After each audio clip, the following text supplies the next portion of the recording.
अगले सवाल की तरफ बढ़ते हैं सर। आरबीआई ने अगस्त महीने के लिए मौद्रिक नीति रिपोर्ट जारी कर दी है। क्या होती है मौद्रिक नीति, बताते हैं सर।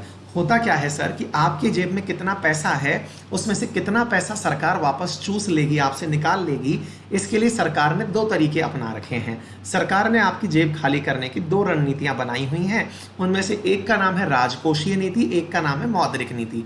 भारत में दो ही प्रकार की नीतियां चलती हैं। राजकोषीय नीति को मेरे प्यारे साथियों आप लोग फिस्कल पॉलिसी कहते हैं, राजस्व नीति कहते हैं, और फिस्कल राजस्व नीति कहते हैं। और मौद्रिक नीति जो है वो आप लोगों के सामने मॉनेटरी पॉलिसी के नाम से जानी जाती है। मॉनेटरी पॉलिसी को हमेशा आरबीआई लेके आता है, और आरबीआई बैंकों के माध्यम से आप लोगों से कैसे पैसा निकलवाया जाए और आप तक पैसा कैसे पहुंचाया जाए, इन दोनों का गेम खेलता रहता है। आप दोनों, आपकी जेब में कैसे पैसा पहुंचाया जाए और आपके जेब से कैसे पैसा निकाला जाए, इसके लिए आरबीआई जिस नीति को बनाती है उसे हम मौद्रिक नीति कहते हैं। वर्तमान में पेंडेमिक की स्थिति में आरबीआई को समझ में ही नहीं आ रहा है कि हो क्या रहा है। मौद्रिक नीति का लगाना चाहिए नहीं लगाना चाहिए, समझ में ही नहीं आ रहा है। ऐसी स्थिति में मौद्रिक नीति के अंदर वर्तमान में घोषणा की गई है कि रेपो रेट जो है वो अनचेंज रहेंगी। अनचेंज से मतलब हुआ रेपो रेट 4% ही रहेगी जो लास्ट टाइम थी, और 3.35% की जो रिवर्स रेपो रेट है जो अभी थोड़े दिन पहले थी वही कंटिन्यू करेगी। तो ये दोनों रेट्स जो है मेरे प्यारे साथियों ये फिक्स कर दी गई हैं। तो मेरे प्यारे साथियों कितनी कर दी गई हैं, ध्यान से सुन लीजिएगा। 4% और दूसरी है 3.35% रेपो रेट और रिवर्स रेपो रेट कर दी गई हैं। आप में से कुछ विद्यार्थी पूछेंगे कि सर ये रेपो रेट और रिवर्स रेपो रेट होती क्या है। सरल भाषा में समझ लीजिए मेरे प्यारे साथियों, मैं आपको समझा देता हूँ, ध्यान से देखिएगा। आप लोगों को मालूम होना चाहिए मेरे प्यारे साथियों कि मैं एक बैंक का निशान बनाने की कोशिश कर रहा हूँ। ड्राइंग में थोड़ा कच्चा हूँ फिर भी कोशिश कर रहा हूँ। देखिए साहब, कुछ इस प्रकार से मैंने दीवारें खींच तो दी हैं, पता नहीं क्या ही बन गया है। मान लीजिए कि मेरे प्यारे साथियों ये एक बैंक है, और इस बैंक का वास्ता पड़ गया किसके साथ में, इस बैंक का वास्ता पड़ गया मेरे प्यारे साथियों आरबीआई के साथ में। क्या वास्ता पड़ गया मैं आपको बताता हूँ। असल में क्या होता है कि बैंक जो होती है ना, वो बैंक क्या करती हैं कि आपसे पैसा लेती हैं और किसी और व्यक्ति को पैसा उधार दे देती हैं, ठीक है ना। बैंकों का काम कुछ नहीं होता, एक के सर से उठा के टोपी दूसरे के सर रखना होता है। लेकिन आपको मालूम है कि आरबीआई जो है वो बैंकों का बैंक कहलाता है।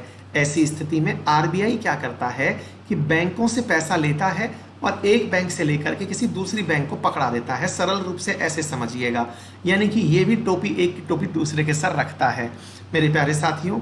इसी प्रकार से अगर आप देखें कि एक बैंक ने अपना पैसा आरबीआई के पास रखा और दूसरी बैंक ने आरबीआई से पैसा उधार लिया।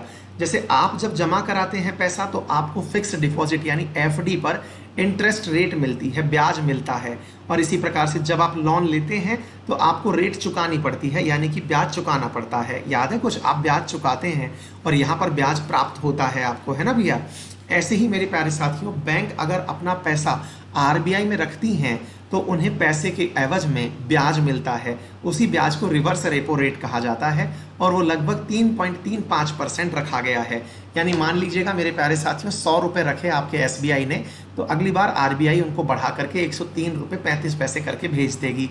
एग्जैक्टली ऐसे ही अगर मान लीजिए एसबीआई ने पैसे रखे और उधर आ गई साहब यस बैंक पैसे मांगने की, महाराज डूब रहे हैं बचा लो। यस बैंक पैसे मांगने आ गई तो उसको पैसे चाहिए होंगे। तो ऐसी स्थिति में इस बैंक को जो पैसे जिस रेट पर आरबीआई देगी उसे हम रेपो रेट कहते हैं, और वो रेपो रेट 4% है। कहने का मतलब हुआ ब्याज में पैसा जो है वो ज़्यादा पर दिया जाता है, कम पर ये चुकाती हैं और ज़्यादा पर लोन देती हैं। इसका मतलब आरबीआई पैसा कमाती है, यानी कि ये इकलौती ऐसी सरकारी एजेंसी है जो पैसा कमाने के लिए काम करती है। अदरवाइज सरकारी सेवाओं के लिए कहा जाता है कि ये सेवाओं के लिए बनी हुई हैं, लेकिन ये लाभ कमाने वाली सरकारी एजेंसी है। 4% पर माल देती है, 3.35 पर रखती है, इस बीच का सारा पैसा खुद खा जाती है। यही आरबीआई का धन का बनाना, निर्माण करना कहलाता है। इसी 4% को हम रेपो रेट कहते हैं। अगर कोई हमसे पूछे कि रेपो रेट क्या है तो हम कहेंगे जिस इंटरेस्ट रेट पर बैंक जो है वो आरबीआई से लोन प्राप्त करती है उसे रेपो रेट कहते हैं, और जिस इंटरेस्ट रेट पर आरबीआई लोन मतलब अपने पास रखती है लोगों का पैसा उसे हम रिवर्स रेपो रेट कहते हैं। फिर आप पूछेंगे कि सर एक बात और बताइए, बोले पूछिए, इससे फ़र्क क्या पड़ता है। हमने कहा फ़र्क ये पड़ता है, बैंक को जितने कम दाम के ऊपर ब्याज मिलेगा बैंक उतने ही कम ब्याज पर इसको आगे भी फॉरवर्ड कर देगी। आगे फॉरवर्ड कर देगी मतलब आपको पकड़ा देगी। लेट से आपने 4% ब्याज पर इसको पकड़ाया था, तो ये आपको 5% ब्याज पर लैंड कर देगी, यानी कम ब्याज पर आपको लोन मिल सके, इसके लिए रेपो रेट कम की जाती हैं। मौद्रिक नीति को बनाने के लिए मौद्रिक नीति कमेटी की स्थापना की जाती है, जिसे मौद्रिक पॉलिसी कमेटी कहा जाता है। मौद्रिक पॉलिसी कमेटी के अंदर 6 सदस्य होते हैं, जिसकी अध्यक्षता रिजर्व बैंक के गवर्नर करते हैं। रिजर्व बैंक के गवर्नर, जिनका नाम शक्तिकांत दास है। मेरे प्यारे साथियों, ये शक्तिकांत दास जी जो हैं ये आरबीआई के गवर्नर हैं। ये पूर्व में एक आईएएस ऑफिसर रह चुके हैं। मौद्रिक पॉलिसी कमेटी जो है ये केवल आरबीआई केवल रेपो रेट और रिवर्स रेपो रेट ही डिसाइड नहीं करती, इसके अलावा अन्य कार्य भी करती है, जैसे महंगाई पर नियंत्रण का कार्य भी करती है। भारत में वर्तमान में महंगाई की जो दर है इसको +4 +-2 रखा हुआ है, यानी कि भारत में महंगाई जो है मौद्रिक पॉलिसी नीति के अनुसार 2% से लेकर 6% तक हो सकती है, यानी कि महंगाई जो है वो केवल इतना ही बढ़ सकती है, ऐसा कहा गया है मेरे प्यारे साथियों। ठीक है ना, आ जाइए मेरे प्यारे साथियों, आप लोगों को समझ में आ गया होगा। हाँ भाई, क्या चल रहा है? नॉन स्टॉप आप लोगों ने घटनाएं सुनी हैं, चिल करिए।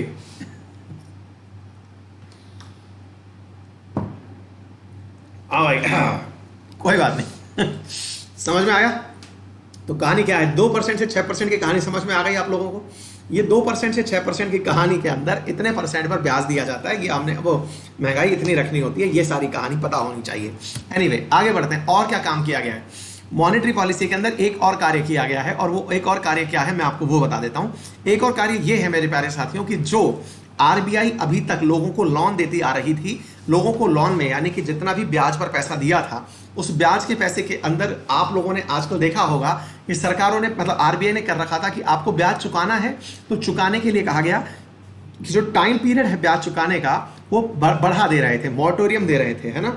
लेकिन अभी क्या किया गया है कि उसको बढ़ा करके अगस्त 31 तक पहुंचा दिया गया है कि केवल अगस्त 31 तक ही आपको ब्याज के अंदर राहत दी जाएगी, लोन चुकाने में राहत दी जाएगी, उसके बाद आपको लोन चुकाना होगा, नंबर 1।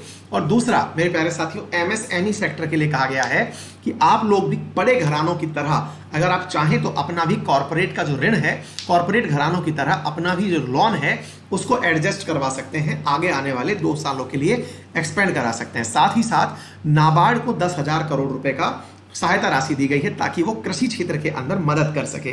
क्या आपको मेरी बात समझ में आ गई? चलिए साथियों आगे बढ़ते हैं अगले सवाल की तरफ। अगला सवाल है मेरे प्यारे